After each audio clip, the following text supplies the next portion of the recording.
Hello everyone, welcome to this session on GS-3 Economy and Agriculture Answer Writing session. So as I divided GS2 sessions into two parts, I'll be dividing GS3 sessions as well into two parts. So this session will deal only with economy and agriculture. Before proceeding with the session, you can let me tell you that you can download my notes and answer copies from my blog, muditjanblog.wordpress.com. You can join my Telegram channel and you can ask me any sort of queries. My Telegram channel is Decode Civils Group, or you can visit my YouTube channel and watch other exam related videos and strategies there. So as I've been telling you, I am author of ethics book as well as my upcoming book, that is Decode History. It is on world history portion, and it will be comprehensively covering each and everything that can be asked in world history in only 173 pages, that too of 5.5 and 8.5 in size. So it is a book of similar size of that of Decode Ethics, and it has only 173 odd pages. So then this is just a brief index of what all is the content in my books. Now let us start with the session. So as I told you in GS2 session, let me tell you about economy and agriculture in brief. So just like GS2, economy questions are also mix of static and current. It is very rare that a purely static question will be asked in economy. It is very rare. So questions are mostly current. If at all anything static is asked, it is always linked with current.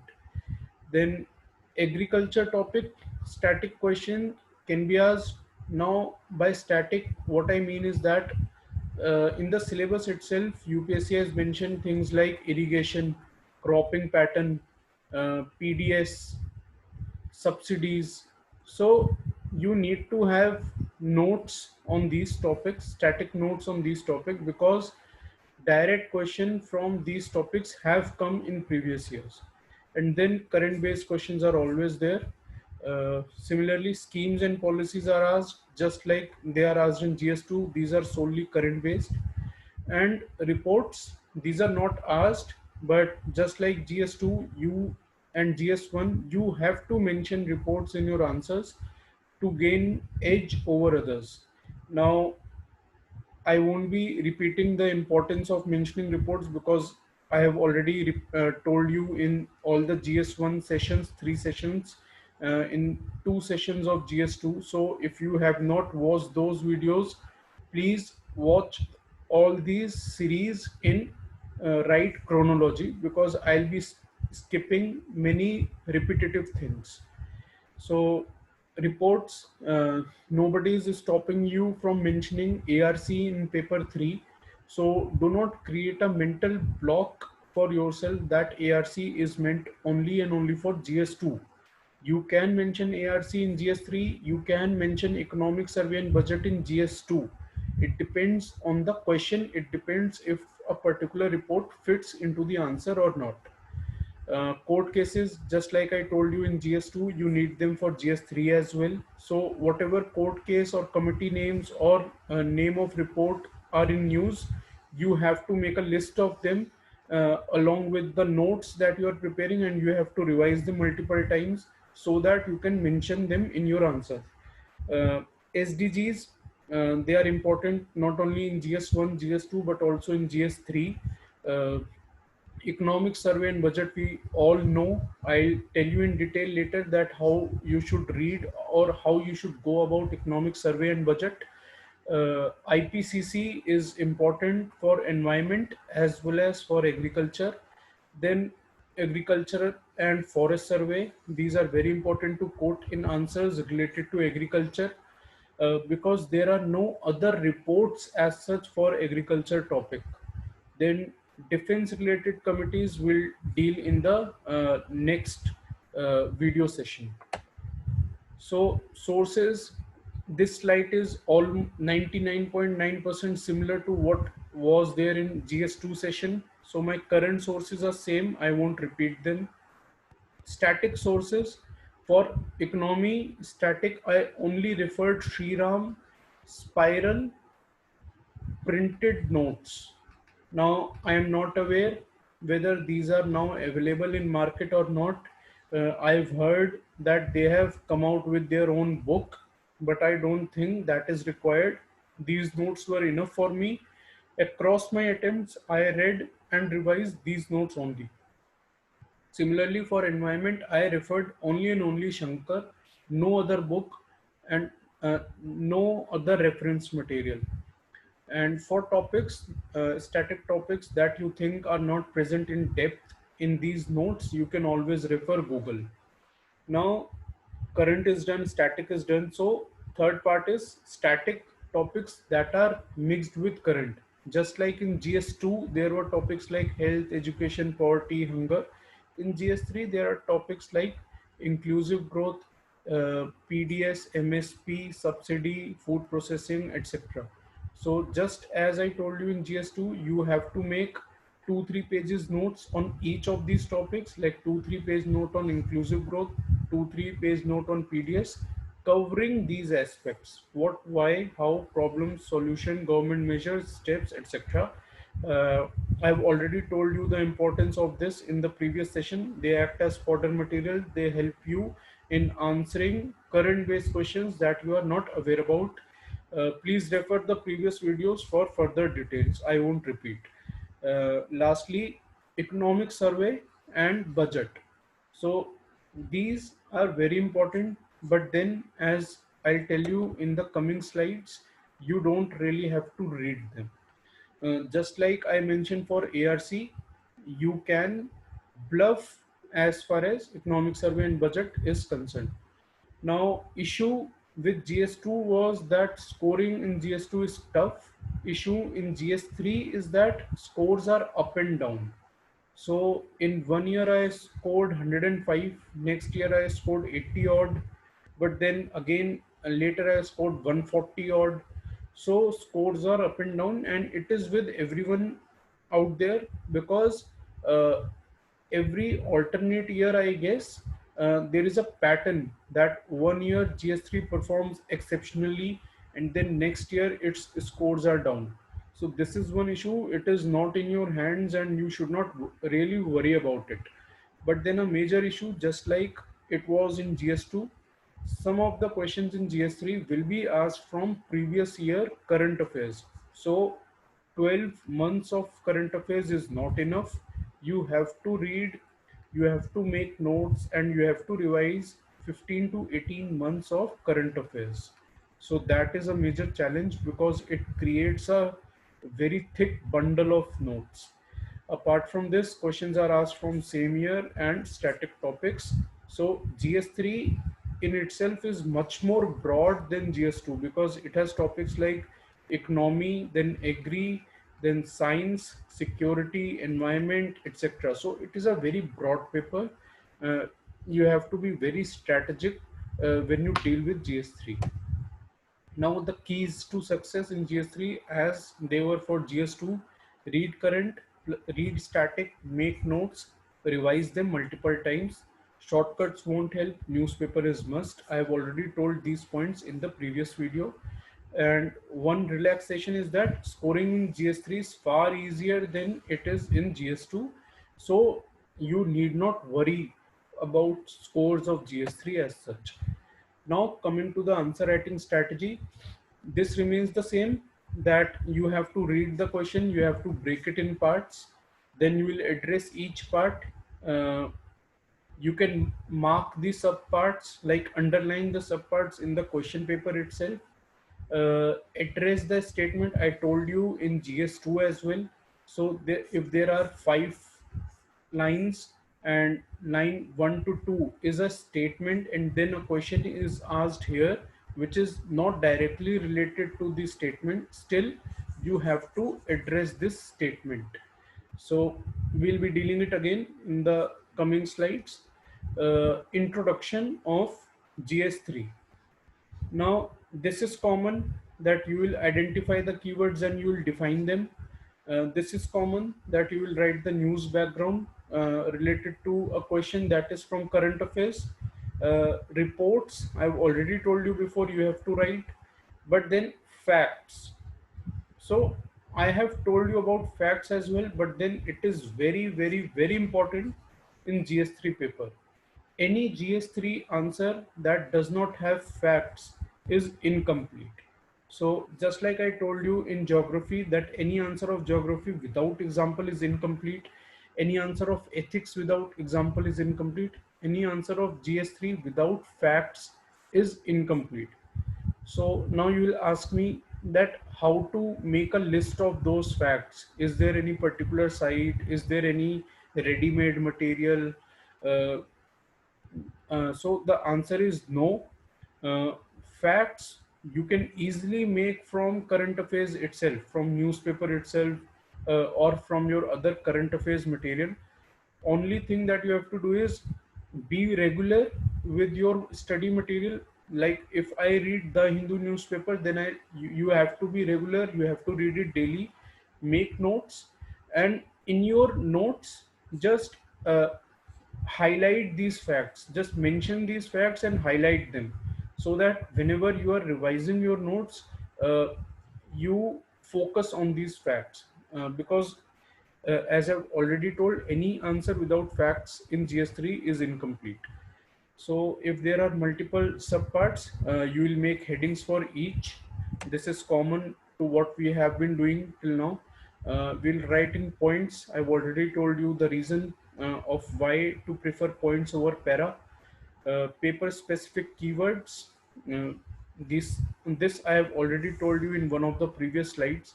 Now let me tell you about economic survey and budget. So in the ARC video, or in the GS2 polity video, I told you that reading ARC is not must. You can rely on index as far as ARC is concerned. But then for economic survey, you have to read a summary. Now, do not read the original economic survey cover to cover. It won't help, because you will spend huge amount of time in reading that. You may or may not make notes. If you are reading it and making notes, then good. But if you are just reading it for the sake of it and not making notes, then it is a waste of time, sheer waste of time. It won't help you in any way. Mark my words, it won't help you in any way if you are just reading and not making notes. So the idea is, just like for ARC, to use these reports, not just read them. So economic survey, you have to read summaries. Now where you can find these summaries? You can Google, or many institutes come up with their own summaries of 10 pages, 20 pages. So I'll say a 15-page summary, if you can find somewhere for economic survey, and a 5-page summary, max 5-page summary for budget, it is more than enough. 15-page summary for economic survey, 5-page summary for budget. So these should be enough, because these will have keywords, these will have key issues, these will have facts and other news backgrounds that you need to mention in your answers. Now there was a term, uh, transform, energize youth, and this was a term in budget, and this question came in 2017. So I read only summary of budget and I could answer that question. So I did not read whole budget. Nobody reads whole budget. But then choose your summary very wisely. That is why I've said that at least 5-page summary for budget is required, and 15-page summary for economic survey, so that they cover major keywords. You don't have to read entire economic survey. You don't have to read entire budget. Anyway, when you are reading current affairs religiously, when you are reading the Hindu newspaper, or any other newspaper religiously, enough articles every year come related to economic survey and budget in these newspapers. So when you read them, make notes out of them. So when you do that, you are already preparing economic survey and budget. Secondly, as I told you in GS2, the recommendations in economic survey and budget cannot be out of universe or something that is rocket science. These are issues and recommendations related to economy which you can bluff about. So say if economic survey has given some recommendations on increasing job creation in India, and you are reading newspaper, and every day there are articles on it, there are editorials, and then you have made 10-point notes on uh, factors that can help in increasing job creation in India. So just write 4 or 5 points, and in front of 2 or 3 of them, write as per economic survey. You can bluff. You can bluff, but then you have to be very smart about it. You have to be aware whether economic survey has really said something on increasing job creation or not. So do not bluff out of the blue. Read a summary. Just be aware of what all economic survey has covered overall that particular year, and then you can make a mountain out of molehill. So this is done. Budget and survey. Cases, committees, facts, reports, schemes. I've already told you that these are to be made only and only from current affairs. In the GS2 video also I told you this, that do not run after thick books which mention name of committees, name of court cases, reports, etc. That is bullshit. That is not required. What all you need is regular study of current affairs. So once you do that, you'll definitely cover facts, you'll definitely cover reports, all the schemes, committees in news, etc. And just prepare a list of them, keep revising that list, and use that in your answers. So that is what this slide mentions. uh, Note keywords from syllabus, survey, budget, revise this list and use them in your answer. Now, uh, many people ask me that whether they have to make notes out of Sriram and Shankar. Now, I did not make notes of these books.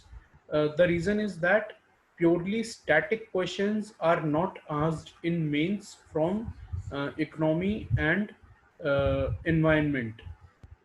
In 2016, a question that is allelopathy came.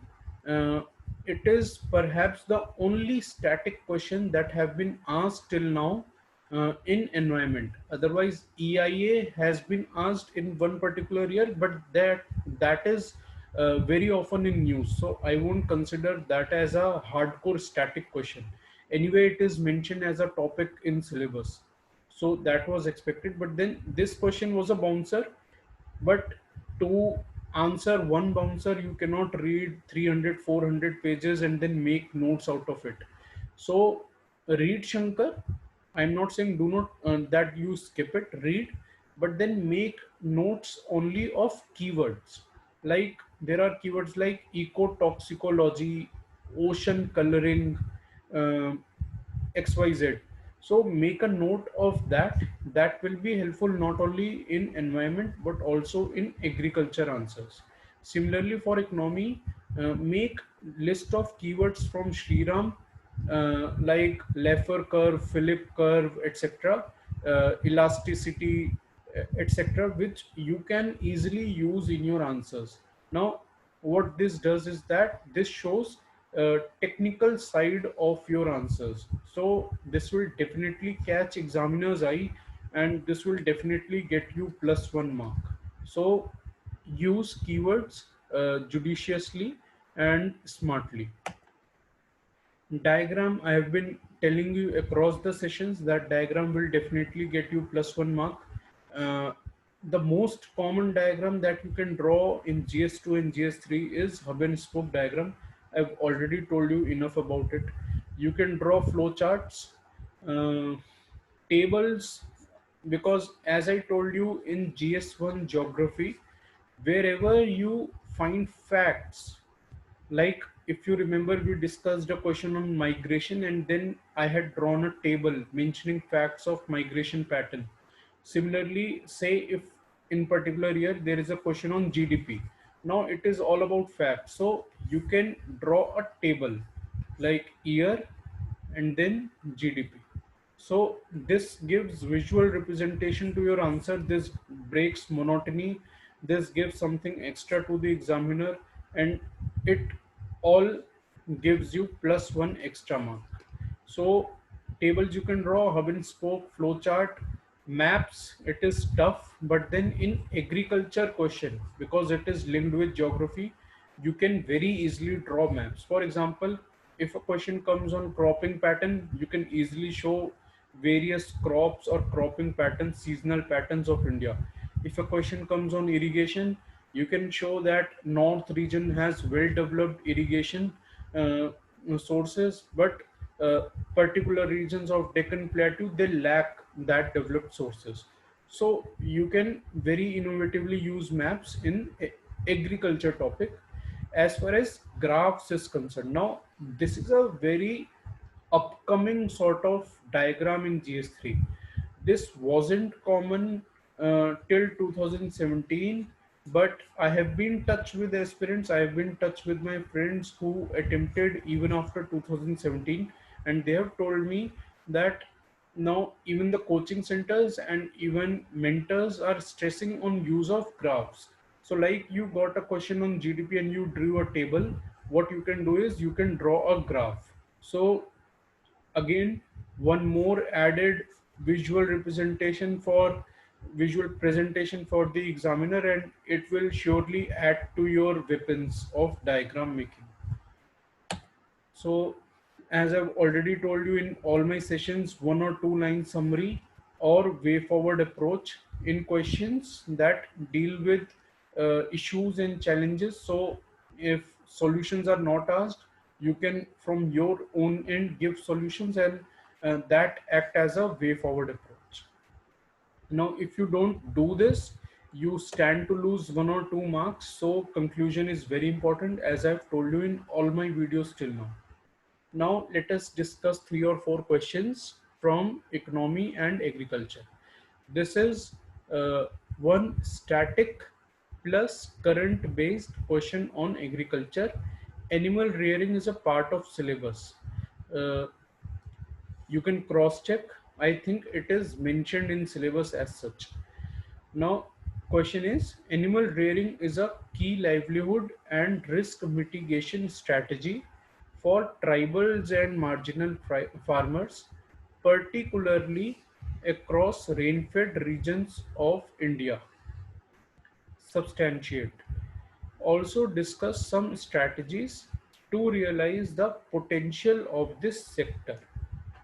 So as I've been doing, I'll be giving you 5 to 10 seconds to try to identify the number of subparts in this question. Remember, more the subparts you uh, identify, it becomes very easy to handle the answer, and you can also write multiple points if you recognize more and more subparts. So take 5 to 10 seconds, try to identify the subparts.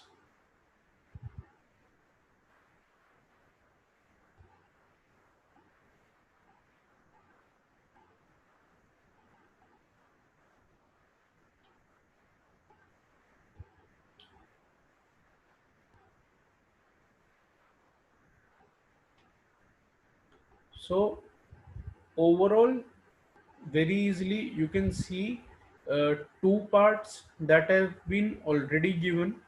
Now this question is tricky in sense that it is tough to divide it into further parts.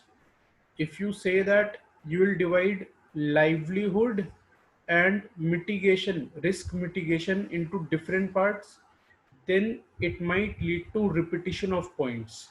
Similarly, if you divide or try to divide tribals and marginal farmers, I don't think you will have variety of points available with you with respect to both.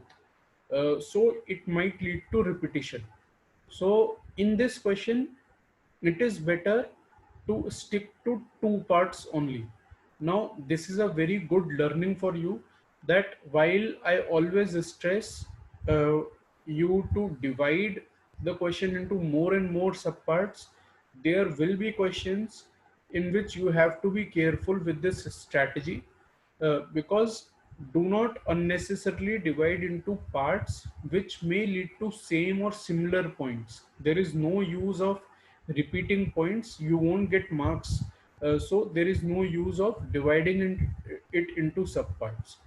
uh, so for this question, I'll say keep it into two parts only, but then do address this line.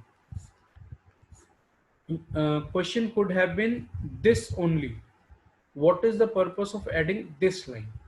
So address this line separately, that particularly across rain-fed regions of India. So what is rain-fed region? What is the issue of rain-fed regions? That animal rearing is particularly helpful there. So you have to focus on this line a lot in this answer. Similarly, in the second part, you have to tell strategies to realize the potential. Now, the question could have been, tell the strategies uh, to uh, improve the sector. Now the question is, tell the strategies to realize the potential of the sector. So first tell the potential, then tell the strategies. So in a sense, you have divided this question into three parts. One is this, then potential, and then strategies. But then overall, there are two parts only. 15 marker question, 250 words, two parts. That means at least 7 points per part. So let us see what I have done. 15 marker question, two parts. I've already told you that 7 points you have to write. So the keywords in this question are animal rearing, rain-fed region. You can define either of them in your introduction. I have choose to define animal rearing because it is the major theme of the question. So define animal rearing. Mention any facts that you know about it, like uh, what is the rank of India uh, with respect to particular livestock, or how much population of livestock we have, what is the percentage of livestock compared to world livestock population. These all facts are available. You have to remember them if you want to have edge over others. There is no shortcut. So mention facts, mention name of any report. Now, as I already told you that for agriculture topic, you can always quote agriculture survey or forest survey. You do not have to read them. Just write your point, and in front of that, write as per agriculture survey or as per forest survey. Don't read them. It is not of much use because direct question won't be asked. It is only of use to mention as keywords or passing reference. So there is no point reading such huge documents to just mention them. So better bluff. Committee's name, I've already told you that they might be present in current affairs as well as surveys. So you will make separate headings. I've written again, you don't have to study reports. Use keywords from static list that you might have prepared for agriculture from syllabus as well as from Shankar. So in the keywords slide, I told you to make list from syllabus as well. So the syllabus has words like irrigation, cropping pattern, MSP, PDS, etc. These act as keywords for you. You have to mention these points in your answers. Use schemes from current affairs wherever possible. I think I missed this point in GS2. So make sure that you use schemes of government in your answers. Draw a diagram and then conclude. Now let us see the answer that I have written. Uh, I have mentioned facts related to animal rearing in the introduction itself. That India has 57% of world's buffaloes, 16% of cattle, second in goat, third in sheep, etc. Uh, I could have also defined animal rearing. So I have missed definition as such, but then I have mentioned facts. Then it is a boon for tribal farmers in rain-fed regions as. Now, can you identify the mistake that I have made here? In the breaking part of it itself, I told you that you should define rain-fed region. What is rain-fed region? What is the issue with rain-fed region that animal rearing becomes so important in those regions? So I have missed that part, and that is a blunder. So I have not defined any rain-fed region. I have not mentioned issues related to rain-fed region. I have directly started mentioning the positives of animal rearing for tribals and farmers in rain-fed region. Though I have written 6 points, though I have drawn a diagram, but then I have missed huge chunk of answer. So it is not a good attempt. That is why I've mentioned this in my slide so that we can learn from our mistakes. Now, second part was strategies to realize the potential.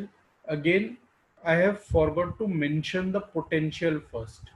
So here you can see the importance of each and every word that is mentioned in question. Now it is a 15 marker question. You have to answer it in 11 minutes. To read a 5 line question, it will take you around 1 minute. To understand it again, it will take another 1 minute. To comprehend each and every word that is mentioned, it might take another 1 minute. So you will be left with say 7 or 8 minutes to write 3 pages. So it is very tough to handle each and every question holistically, but then train your mind as such that as you read a particular question, you break it in subparts, you try to identify the core aspects what the examiner is trying to ask from you. It will come only and only with practice. There is no shortcut. So for this point I have mentioned, this heading I have mentioned 10 points. So my answer has 16 points. 15 marker question requires at max 15 points. So point wise I have done well. I mentioned facts.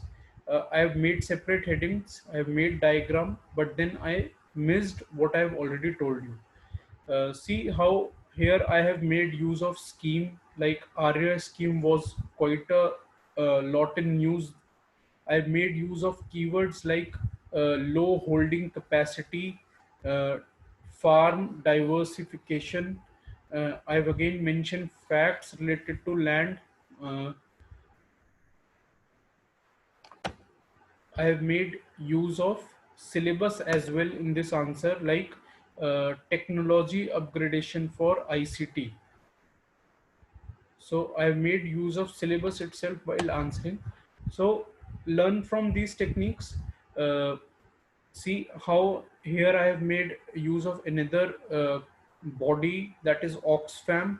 Uh, it comes with reports. It is perhaps one NGO which comes with various reports related to agriculture and other sectors.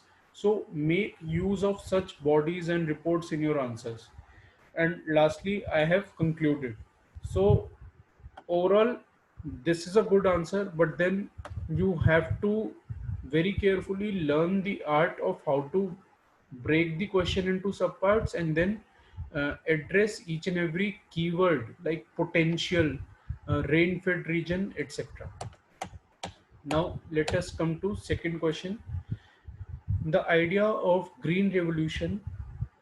Second green revolution. The idea of second green revolution needs to be explored if India wishes to achieve food security, raise farmer income, and develop sustainable agriculture. Also elaborate the government steps that have been taken to implement second green revolution. So The keyword is very evident. It is second green revolution. But then if second green revolution is asked, first you have to tell what is green revolution, then tell what is second green revolution. Do not directly jump to second green revolution. So this is the first point. This will make your introduction right. The thinker associated with it, I think it is Norman Borlaug, mention facts related to it, like when, in which particular year it started, what are the crops, major crops that are associated with it, etc. Then you have to be very careful again, as I told you in previous question. Now if the question is saying that second green revolution is important to ensure food security, etc., first you have to tell issues related to food security. You have to prove that there is food insecurity. You have to prove that farmer income is less. You have to prove that agriculture is not sustainable. Then only you can say, then only if you have told the issues, then only you can say that something is needed to rectify these issues, and that is second green revolution. And then you tell what are the advantages of green revolution that can lead to food security, that can raise farmer income, that can make agriculture sustainable. Now when you will see my answer, I have missed these points. I have defined revolution, but then I have straight away come to what are the benefits of second green revolution for food security, for farmer income, and for sustainable agriculture. I have not at all mentioned the issues itself. Now, this is an incomplete answer. This is not what is expected out of this question. So you have to read between the lines. This is very important. Uh, this is much more important than it is in GS2. Questions in GS3 are tricky. Questions in GS3 are 5, 6, 7 liner questions. So it becomes very tough to read the question. It becomes very tough to recognize what the question is trying to ask. So be very careful, read between the lines, break into subparts, and answer each and every part equally.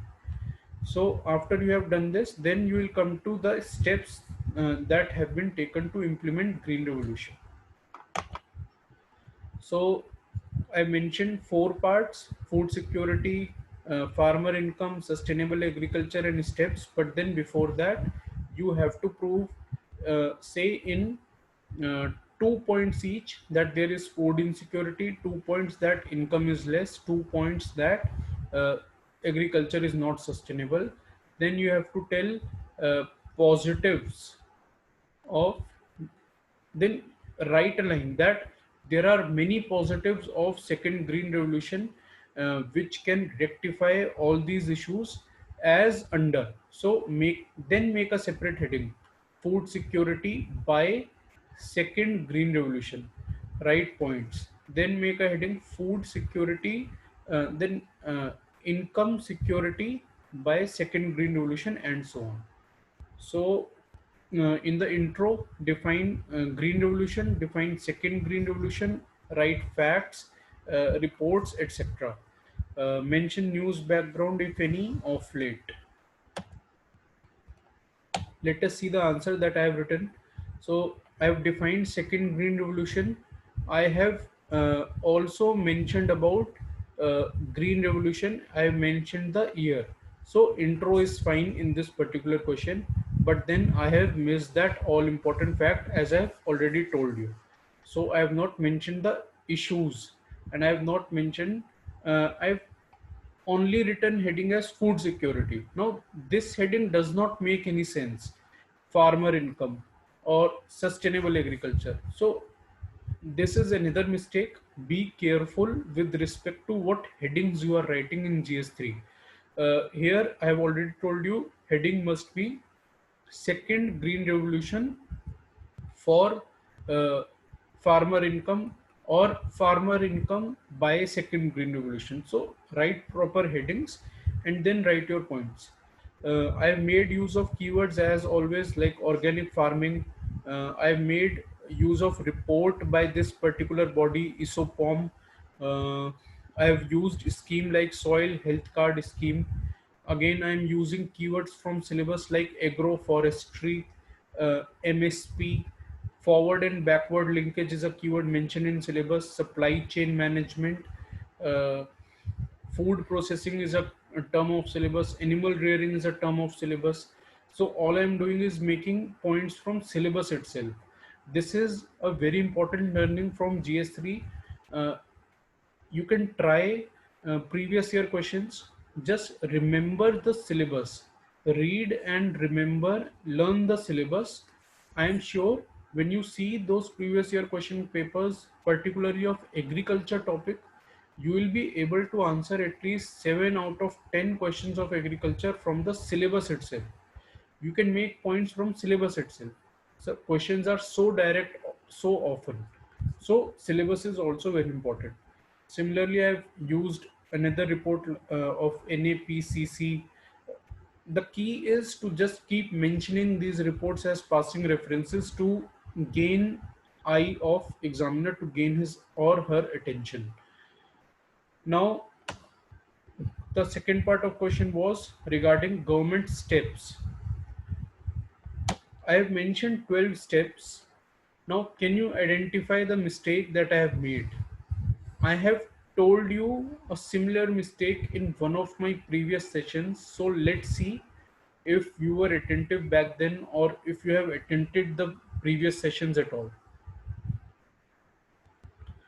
See, I have written only one or two words as points: Kisan TV, BGREI, RKVY, Arya, etc. So in hurry to make up more points, I have just written one or two words each, but then this is not the right way to go about it. Also, I have not drawn a diagram. So rather what you should do is write 6 points, write one or two liner points. One liner point is also good, like point number one, nationals. Again, that is, I have just mentioned the scheme.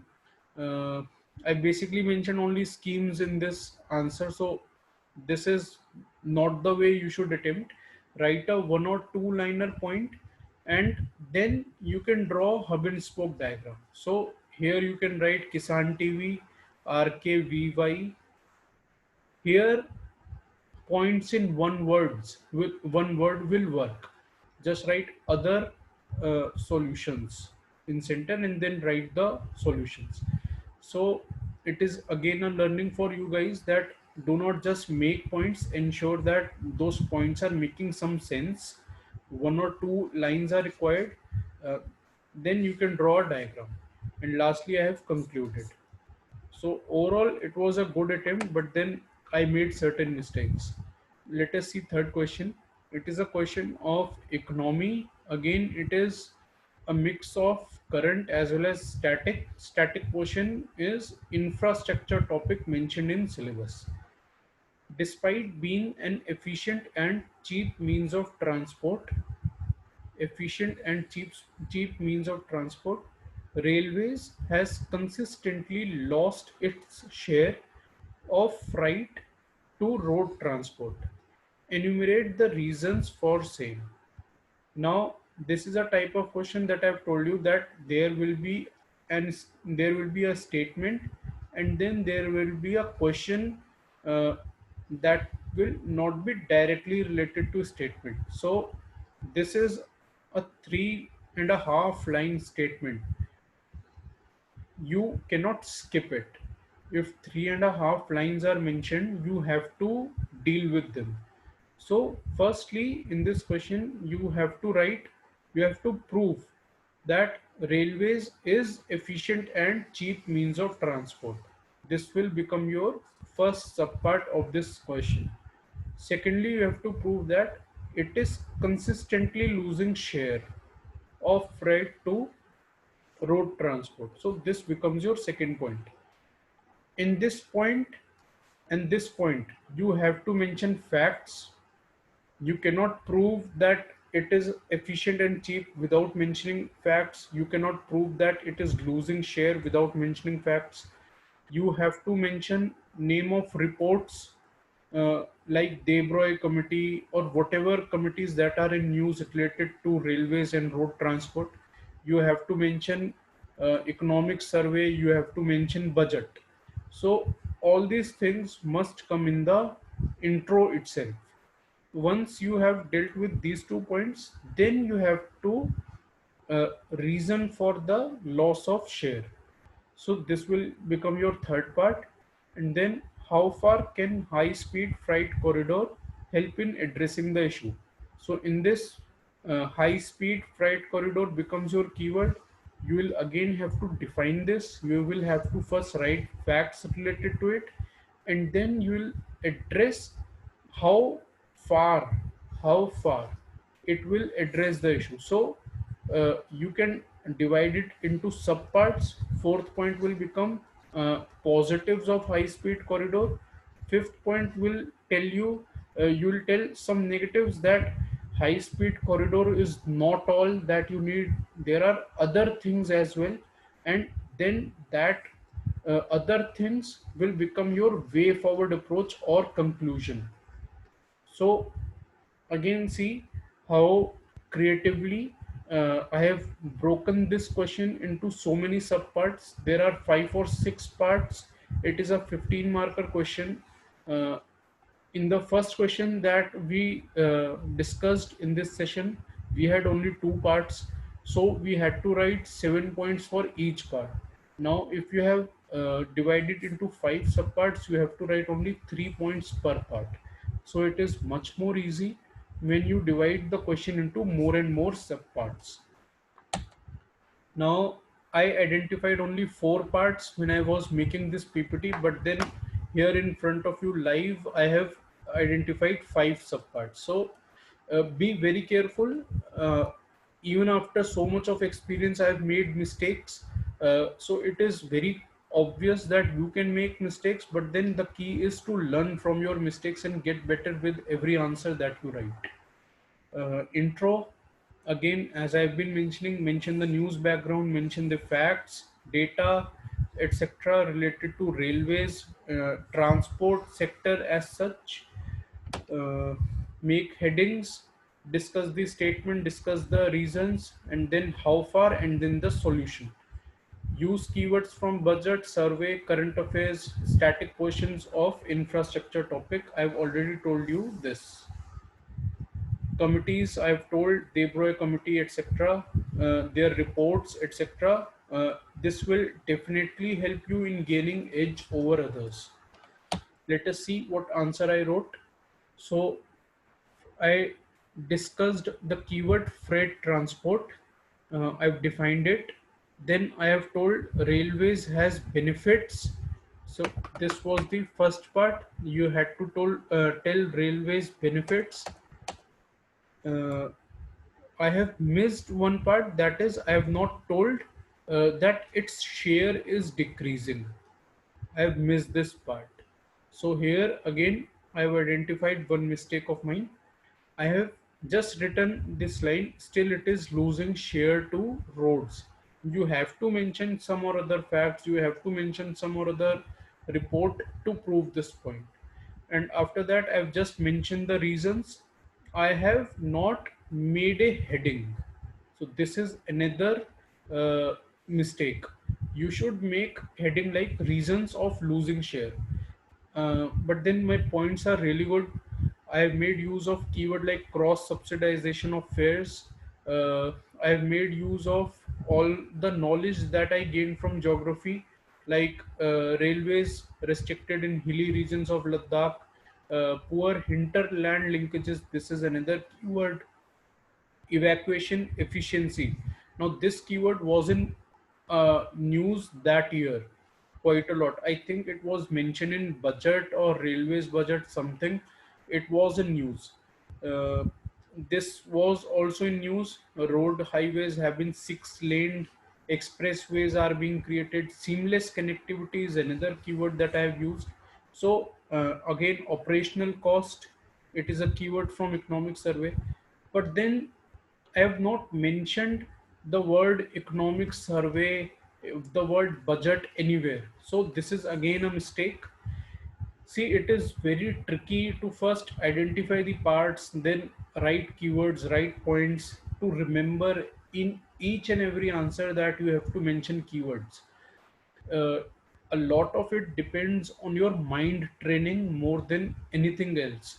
So, as soon as you read a question, forget about the previous questions, forget about the previous answers, and just keep telling yourself the structure again and again. It is like a test match. Uh, I hope many of you must be fond of cricket. So when Indian team visits England, the batting gets very tough because the conditions are altogether different. So batsmen like Dravid, Pujara, what they say is that focus on each and every ball. Forget about the previous delivery. Forget about the previous ball. Whatever happened, maybe you got beaten. Maybe you scored a boundary. But then every new ball is a new event. Likewise, every new question is a new question. So you have to stick to basics for every question. So now what you can do in this, uh, operational cost, when I mention, just mention in front of that as per economic survey, because I'm dead sure that economic survey has talked about operational cost, because it talks about operational cost of railway every year. Or you can mention about budget. Every year we are trying to reduce the operational cost. So it is all about mindset. It is all about remembering that you have to mention these economic survey and budget. If you remember, you will definitely link any random point with economic survey and budget. uh, After that, I mentioned about high speed freight corridors, but then I have missed to divide it into two parts, positive and negative, that is point 0.4 and point 0.5. All I've done is I've mentioned the positives of it. So again, a mistake. Uh, I have written the conclusion, so that is fine. But then another mistake is that I have missed the diagram. So uh, it was very easy to draw a diagram in this question. For high speed corridors, write only 5 points, and for rest of 3 or 4 points, just draw a hub and spoke diagram. Or you can draw a map of India, and then you can show high speed corridors wherever they exist in India. So this way you can draw innovative diagrams. Again, the key is to remember to draw a diagram. Perhaps in this question I completely forgot itself to draw diagrams, to mention economic survey, to mention budget, etc. Now let us discuss last question of this session. It is again a static question of economy. So the question is, how has the process of liberalization, which has otherwise led to high economic growth, affected the employment rate and nature of employment in India? 15 marks, 250 words.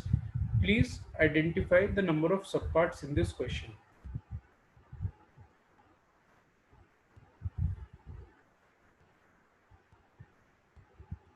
So I hope, as I marked liberalization, you would have realized that it is the keyword.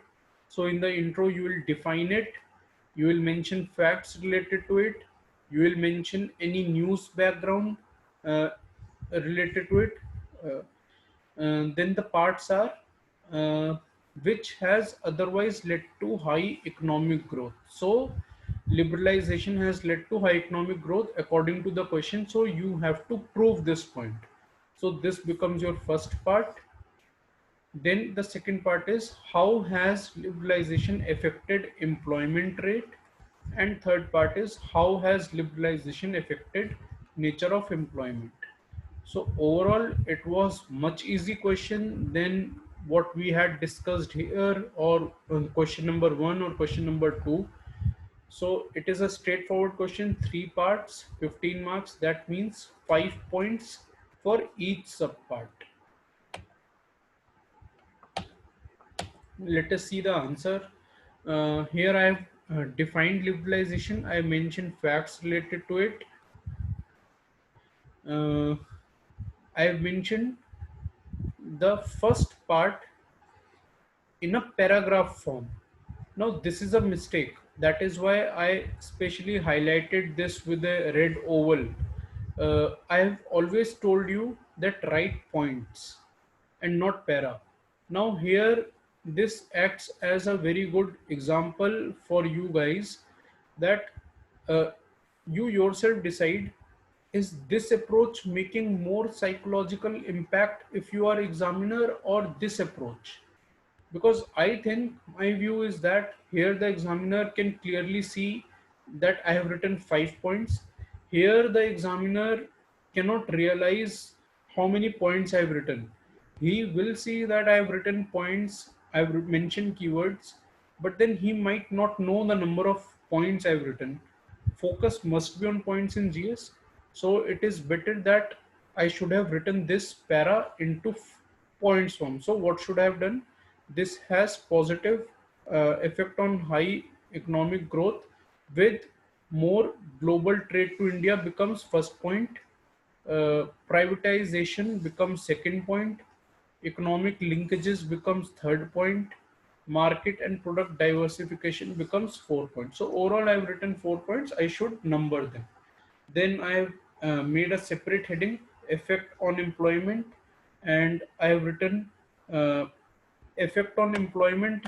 Already the question gives two effects, that is employment rate and nature. So here I have dealt with nature of employment and I have written 6 points, and then for rate of employment I have written 6 points. So overall in this question, 6 plus 6 plus 4 points, here 16 points I have written. So point wise it is good, intro is good, facts I have mentioned, but I have missed the news background. I am damn sure that some or other thing related to liberalization is always in news. So you have to mention news background. I've mentioned keywords like contractualization of labor, BPO, KPO, outsourcing. I've mentioned from current affairs like labor reforms. I mentioned words like IMF, World Bank. Uh, so I have mentioned enough keywords like genderization of labor.